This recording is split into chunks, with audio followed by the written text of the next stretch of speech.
हाँ तो दोस्तों, इस वीडियो के अंदर हम न्यू मलयालम स्टील के आईपीओ के बारे में बात करेंगे और जानेंगे कि इस आईपीओ के अंदर आपको अप्लाई करना चाहिए या नहीं। चलिए शुरू करते हैं।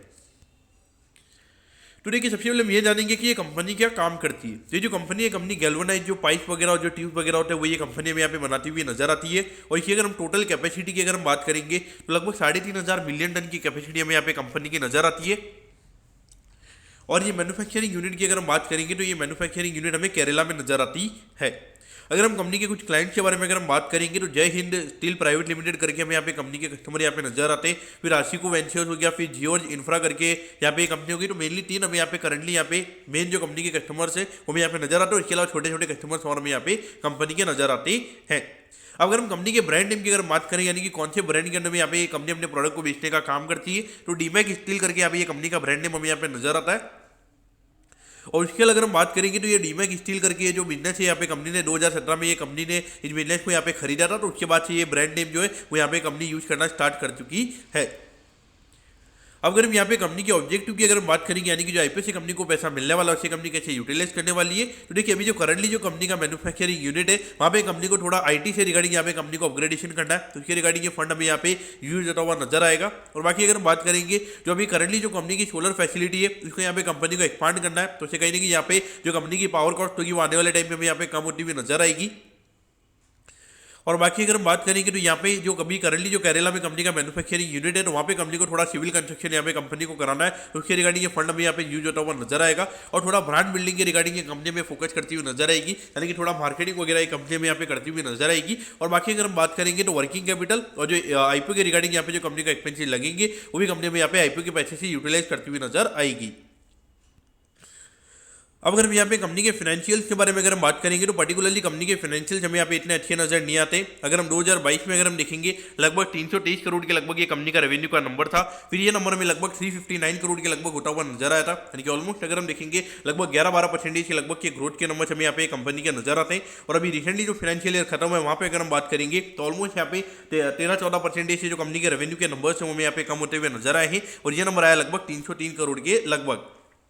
और अभी 6 महीने में अगर हम कंपनी के नंबर्स की अगर हम बात करेंगे तो लगभग 155 करोड़ के लगभग का रेवेन्यू का नंबर में यहाँ पे नजर आता है, जिसको अगर हम एनुअलाइज करेंगे तो लगभग यहाँ पे 310 करोड़ के लगभग का एनुअल रेवेन्यू में यहाँ पे कंपनी का देखने को मिल सकता है। जो कि इंडिकेट कर रहा है कि कहीं कि यहाँ पे अगर हम कंपनी के ग्रोथ की अगर हम बात करेंगे तो जब से ये कंपनी ने 300 करोड़ का रेवेन्यू क्रॉस किया तो वहाँ से कंपनी का अगर हम बात करेंगे तो कहीं ना कहीं यहाँ पे ग्रोथ ये बिजनेस के अंदर में यहाँ पे नहीं होती हुई नजर आ रही है। अगर हम प्रॉफिटेबिलिटी की बात करेंगे तो यहाँ पे 6 करोड़ 73 लाख से में ये नंबर 6 करोड़ के लगभग होता हुआ नजर आया था।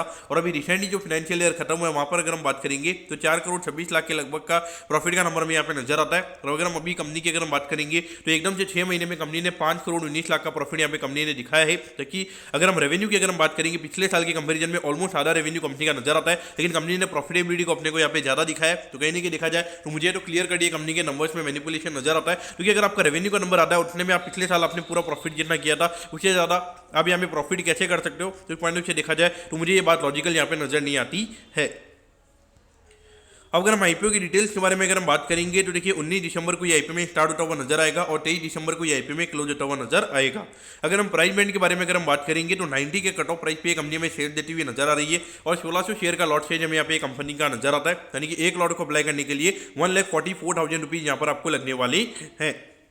अगर हम इशू साइज की अगर हम बात करेंगे लगभग 41 करोड़ 76 लाख के लगभग का आईपीओ का इशू साइज हमें यहाँ पे नजर आता है। और ये पूरा पैसा कंपनी के पास में जाता हुआ नजर आएगा। लेकिन यहाँ पर अगर हम नेगेटिव पार्ट की अगर हम बात करेंगे तो यहाँ पे लगभग 45% के लगभग का रिटेल कोटा हमें यहाँ पे नजर आता है, यानी कि ऑलमोस्ट अगर हम देखेंगे लगभग 18-19 करोड़ के जो यहाँ पे कंपनी के शेयर है वो हमें यहाँ पे रिटेल के पास में जाते हुए नजर आएंगे। और रिटेल के अंदर सबसे बड़ी दिक्कत ये होती है कि उनको आके कैसे भी करके लिस्टिंग के लिए उनको बेचना पड़ता है। तो उसकी वजह से कहीं ना कहीं काफी ज्यादा सेलिंग प्रेशर हमें देखने को मिलता है। तो इस पॉइंट से देखा जाए तो कहीं ना कहीं यहाँ पे जो अपसाइड पोटेंशियल रहेगा तो उसकी वजह से यहाँ पे काफी कम हो सकता है। अब अगर हम लिस्टिंग की अगर हम बात करेंगे तो एनएससी के सेम प्लेटफॉर्म पे ये कंपनी में लिस्ट होती हुई नजर आएगी।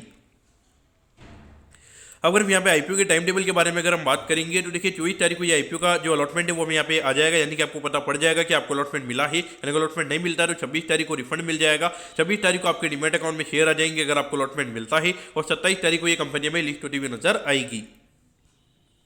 अगर हम यहाँ पे कंपनी के वैल्यूएशन के पैरामीटर्स की अगर हम बात करेंगे तो देखिए ऑलमोस्ट यहाँ पे 155 करोड़ के मार्केट कैप पे कंपनी का आईपीओ में आता हुआ नजर आ रहा है। तो उसके हिसाब से अगर हम यहाँ पे जो पिछले साल की जो कंपनी की अर्निंग शीट होगी ये साल के 6 महीने की अगर हम बात करेंगे तो वो नंबर थोड़े मैनिपुलेटेड हमें यहाँ पे नजर आते हैं। तो पिछले साल की अर्निंग के हिसाब से अगर हम बात करेंगे तो ऑलमोस्ट यहाँ पे 36 के पी रेशियो पे कंपनी का आईपीओ में आता हुआ नजर आ रहा है। तो उससे कहने की अगर हम बात करेंगे तो वैल्यूएशन वाइज यहाँ पे थोड़े कॉस्टली वैल्यूएशन पे कंपनी का आईपीओ में आता हुआ नजर आ रहा है। तो अगर हम ग्रोथ वाइज भी अगर हम बात करेंगे तो कोई ज्यादा नंबर्स में हमें ग्रोथ देखने को नहीं मिल रही है। ऑलमोस्ट पिछले 3-3.5 साल से हमें अगर हम कंपनी के रेवेन्यू के नंबर्स की अगर हम बात करेंगे तो ऑलमोस्ट यहाँ पे फ्लैट ग्रोथ हमें यहाँ पे नजर आती है। तो ऐसे में लगभग 15-20 से ज्यादा का पी रेशियो लॉन्ग टर्म में मार्केट ये कंपनी को नहीं देगा। तो पॉइंट से मेरे हिसाब से यहाँ पर आईपीओ को आपको क्लियर कट अवॉइड करना चाहिए। और आईपीओ के साइज की भी अगर हम बात करेंगे थोड़ा आईपीओ का साइज भी बड़ा है और वहाँ पे लगभग सिर्फ 10% लगभग का क्यूआईबी कोटा में यहाँ पे नजर आता है, जो कि मुझे लगता है कि एक नाम का क्यूआईबी कोटा होगा ताकि थोड़ी जो रिटेल पब्लिक है वो थोड़ी हमें यहाँ पे फंसती हुई नजर आएगी। तो इसलिए मेरे हिसाब से यहाँ पर आपको क्लियर कट आईपीओ को अवॉइड करना चाहिए। और 19 से 23 अगर हम बात करेंगे तो मेन बोर्ड आईपीओ भी है, तो वहाँ पर मेरे हिसाब से वहाँ पर आपको फोकस करना